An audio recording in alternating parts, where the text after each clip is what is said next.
Being a great conversationalist is not defined by your perfect grammar, your perfect sentence structure, your impressive vocabulary, or your ability to use fancy idioms in your sentences, right? When I think about great conversations that I have had, or people that I've met that I've just clicked with immediately or been able to connect with immediately, or even just nice interactions that I've had with strangers, right? It's not because they used impressive vocabulary. That's never going to be the thing that stands out, right? What it is how you make people feel.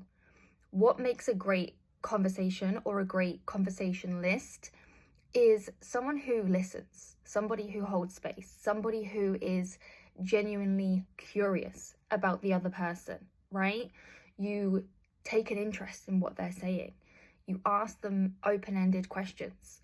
You share things about yourself and input into the conversation in an appropriate way, but you don't overspeak. You adapt to the conversation, you adapt to the person that you're talking to. None of that involves overthinking your grammar or your vocabulary. It's so much more about how you feel and how you make the other person feel. And I never want to undermine grammar or, undermine you wanting to learn new words and new phrases, because it is important. Grammar is a foundation.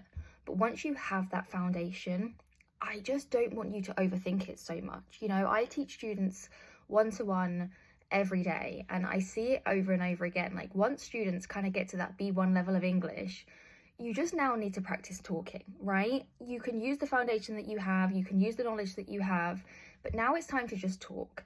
And the more that you can practice refining yourself, your interests, becoming aware of the things that you enjoy talking about, and practice talking about those, so that when you're met with these conversations in real life, you're going to feel more confident to input, right? Learn how to ask questions. Be curious with the world around you, right? Because then you're going to learn how to be more curious with people in conversations. The more that you can develop those skills, that's what's going to help you in conversation more than anything else, right? Most of the time, people are not even going to remember the things that you said, but they're always going to remember the way that you made them feel.